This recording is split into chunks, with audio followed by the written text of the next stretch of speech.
Smile. Smile, we're on the camera. Okay, last time we finished, you talked about Papa wrote to you while you were, before you were actually engaged, I guess.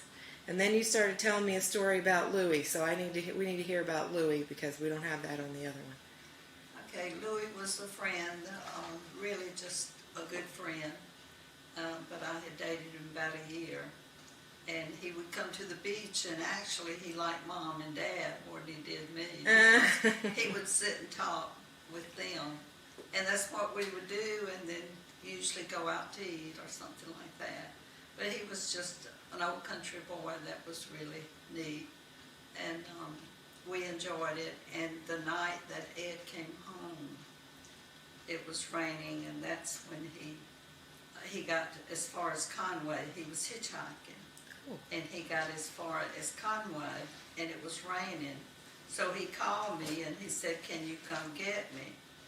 Well, I had been in the hospital in Florence and had just gotten home, and I had a cast from my shoulder to down my hand, my right hand, and I couldn't drive the car because the gear shift was up in the on the right that you had to use. And so Mama had to drive me over to Conway to pick up Ed. Well, Louis was at the house sitting talking, so I had already told him Ed was coming home, and he knew what was going on. And so I went in and told him, and he said, "Well, I guess it's time for me to leave." And Daddy told him, "So, well, you can stay until they get back." And he said no, and so he left. And it was just real funny at the time, I thought. Yeah. And then that's when Ed asked Mom to, when he came in, he talked with them and stayed a while. And then he wanted to know if he could borrow her car a few minutes. And we drove down on the beach. Then you could drive on the beach. And it was a full moon like it's been here the last few nights. It's been beautiful. Big full moon, and we sat out on the in the car on the beach. And this was in October. And he gave me the ring that he had purchased with the money he had been sending me while he was, and I think I had told that story before. So anyway, that's how it happened, and we decided to get married Christmas, and he ended up, he had to work Thanksgiving, so he was supposed to be off Christmas. Well, he didn't. He got off Thanksgiving too, and then he thought he'd be off Christmas. Well, he had to have duty, so we had to change the wedding date till the 2 weeks before. The 13th. The 13th of December. That's why we got married on Saturday, the 13th. And then, I don't know if I told the story about when he came home that night. On Friday night, we were getting married at our old home place in Hartsville that Bill and Jean were now living in. And they were running the little store there, and Bill was doing contracting just like Daddy used to do all the time. Anyway, we got married on Saturday the 13th. Okay. So where did you live when you first got married? What was the first place that Well, you lived? before we got married, the day before, I lived at, I didn't have a place to go, so one of the boys gave me to spend the night with them. They were going somewhere, and so I was there, and the same thing happened to her on another house, and spent the night there, and we laughed about it after the next day that we got married. He stayed at Jean's house, and Jean was working third shift at Sunoco, and Beanie had gone. She was had just had Sonia, and she had taken Tommy and Sonia. No, she was pregnant with Sonia, I believe. Tommy was the only child then, and she had gone Bennettsville to spend the night with her mother. And so Ed stayed in their house With nobody there. with no one there. And George and Joyce, I was staying with them, they lived 2 houses down and from Oh. across the highway from where Mom and Dad Mhm. had lived and where we were going to be married. Anyway, Joyce was pregnant with Chuck, and we didn't know it. When he took me there, he went in and stayed a few minutes, and then he left because it was getting late. And he left and went and stayed at Jean's house. And I went to bed there, and George and Joyce never came in. Joyce had gone to the hospital and had Chuck. He was born that night on the 12th. And so we always knew his birthday, Yeah. and how old he was. And he, we, like he said, laughed about it because he stayed down there. He said we could have stayed together that night. But I And don't nobody think would have that been the would've wiser. proper. And then the next night, all the boys, everybody offered their car, and we wouldn't say whose car. Ed didn't have a car, and I had sold my car. Mhm. And we were going to live in Portsmouth, Virginia. He had been transferred there, and he had already gotten an apartment and had everything ready there. It was a furnished apartment. So all we were taking was our personal, well, he had everything up there. I took just my personal things and some linens and some things that I had gotten as wedding gifts, and dishes and all. But everything was furnished in the apartment. And so we didn't have a way to go. And some friends of George's, well, actually it was Joyce's sister's husband, her brother, and some young men did contracting work, and they were working up there. So they said we could ride back to Portsmouth with them. And so, on Sunday night. So Saturday afternoon, Saturday night, we got married. And we, like I said, we didn't tell whose car, because they all wanted to decorate the car. We ended up driving Lois's car, and she was there, Which is Ed's my sister. So we took Lois back to Bishopville with Bill and Norma Lyles. Bill Lyles was Ed's cousin, and he was in the wedding, the best man. And we ended up taking them back to Bishopville and drove their car. And we went to Sumter and spent the night at the motel. I still have it was $7, and they gave us the room on the end, the honeymoon room, they called it on the end. We stayed in Sumter for our honeymoon too. Did you really? Yeah, for wedding Yeah. day. Yeah. Yeah. Well, we stayed there, and the next morning, next day, I don't remember a lot about it other than coming back to the house and packing. And then the young man came to pick us up, and there were 4 of them. 4 men, young men, and me and Ed. And it was a big old car, and so we put what we could in the trunk. Then we had things all in our lap and in around our feet and all that. But Ed and I sat in the back seat with one of the young men, and the 3 others sat in the front. And so we went to Sounds like a fun trip. Yeah, and it was cold, and when we got somewhere in North Carolina, and everybody was hungry. It was supper time, so we stopped, went in a restaurant, and there I was, a new bride with 5 men. But anyway, when we got to Portsmouth, there was snow on the ground, and it was midnight when we got there. Back then, you couldn't drive but 50, 55, and there were no interstates or anything, 2-lane roads. And Sunday night traffic was terrible. People going back home or whatever, and traveling.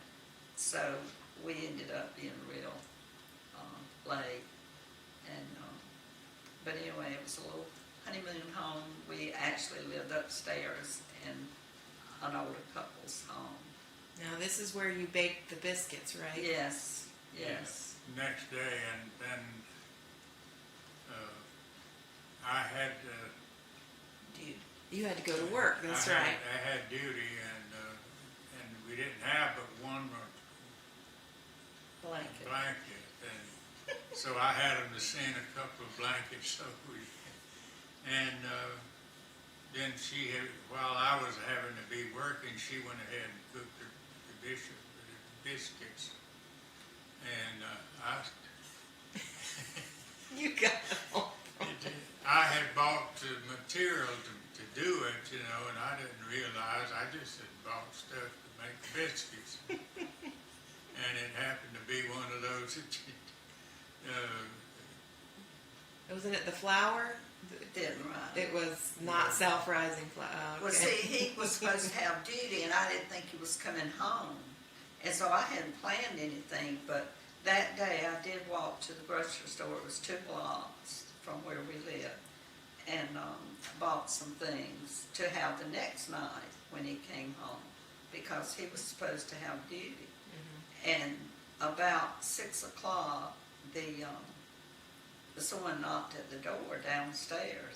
So I had to go down the stairs because our entrance was outside, Right. but it was still the stairs to their apartment also downstairs, or the home the couple lived in. It's Mr. and Ms. Paul Sykes. I'll never forget them. They were real good to us. But there was a young man standing there, a sailor, and he had 2 navy blankets and 2 coffee mugs, navy big white coffee mugs. And he said, Watkins was supposed to have duty, but someone else is going to stand duty for me, and he's coming home tonight. And I was so happy because it had been a long day, you know. And, anyway, I went upstairs, and that's when I lit the gas thing, and I didn't know that much about gas, and I lit the match first, and then turned it on, and boom. And all my eyebrows fell off, and all my hair up here fell off. And then he comes home, and you had And he comes pretty home. much just found out that he Yeah, was coming but home. after, when I got myself cleaned up, I went ahead and made biscuits.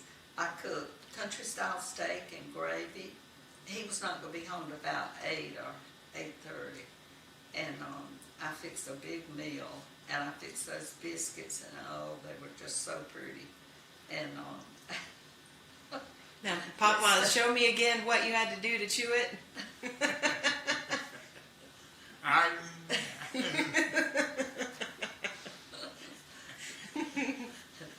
well, he said, I believe I could throw these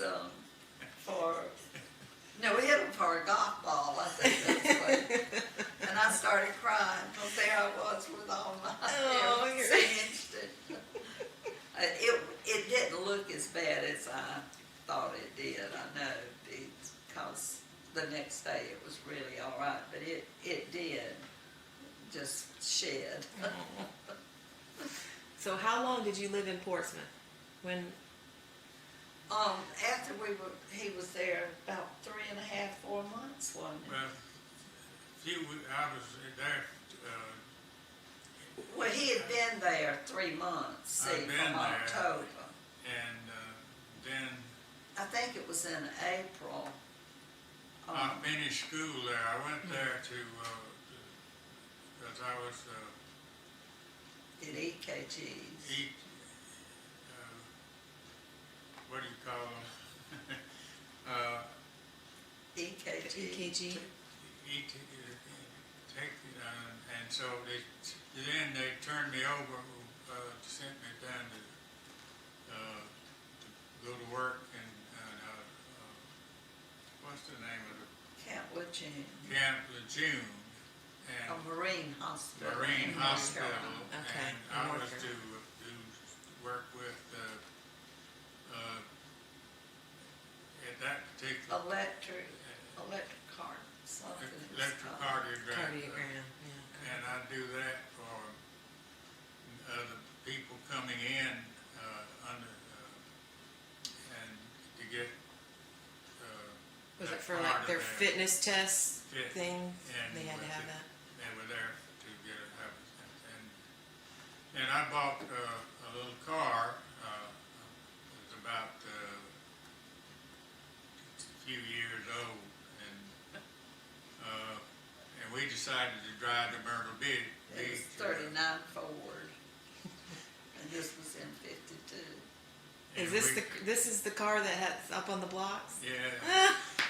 Well, I wanted to We hear were about still that. in Portsmouth then, because I drove it all over Norfolk. I drove it everywhere. I drove through You're gonna those have to show me tunnels. how that worked. well, when you know, back then, mechanical brakes, you could, so you push down on it. I pushed so hard that the seat fell back. Come to find out, the back angle was up with bricks, held up with bricks in the back seat. But anyway, we ended up going on to Myrtle Beach, and While he was at Camp Lejeune. while I was at Camp Lejeune, and we went over a little bit later, and my daddy had a vehicle that he traded with me. I gave it to him, and he let me have the one he had, and but we didn't have to live up with that. But while he was at Camp Lejeune, I went back. They didn't have housing, and there was nothing to live for families. You had to live over in Kinston or somewhere. So and he was going to be getting out in a few months. So I went back to Myrtle Beach, and I went to work at a beauty shop there. And I stayed at Mom and Daddy's, and he'd come home on the weekend. And he was still at Camp Lejeune. I think it was about 3 more About months. 3 more months, and we decided on what to do. I went ahead and took the release rather than go on any further. And while we were there, I was working working all in the kitchen with all of the stuff. That summer we went to work at a And she Above had that. been doing. restaurant. She wanted to keep people pretty from her for doing her work with and I had shaved my grandparents, my grandfather before he died. And so I decided to go. I'd go and get a haircut in Charleston. We start off in Columbia, but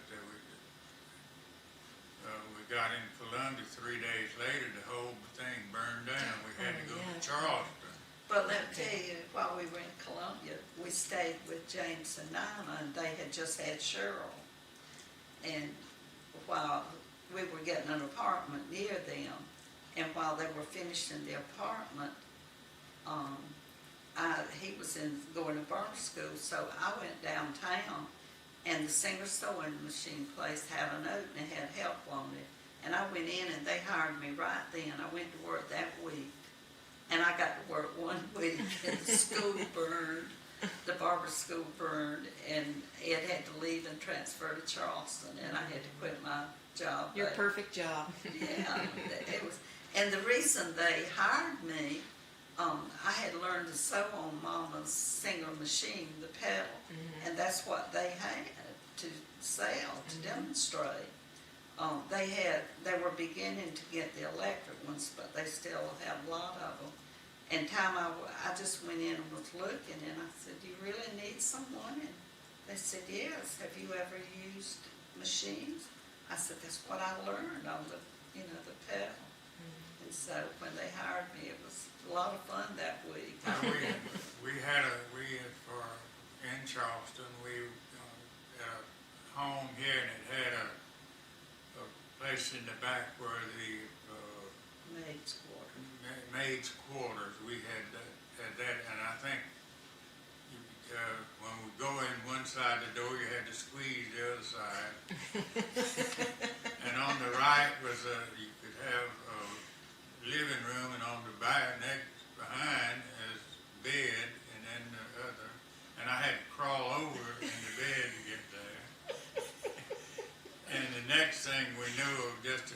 short time, she wanted something to eat. Were you pregnant yet? That's Tell where, us. Is that what it was? Okay. I told So you her. had to climb back over and go get. So I went and got some stuff that she wanted in the middle of the night. And Oh, you drove. You Yeah. didn't have it in your house. You didn't had to have go it in get the house. And so, I wanted ice cream and nuts. That's all I wanted. and a few weeks after that, we went to Myrtle Beach. When And he finished barber when school. I finished barber school and they started working in the barber shop there, and we had an apartment, and wasn't too awfully long before she started feeling a little different. And we went to the movie, I believe the drive-in, and she said, "Ed, I got to go." And yeah, we had to go to Conway to the hospital, and we were at the movie, and next day we went to, and your mother was born.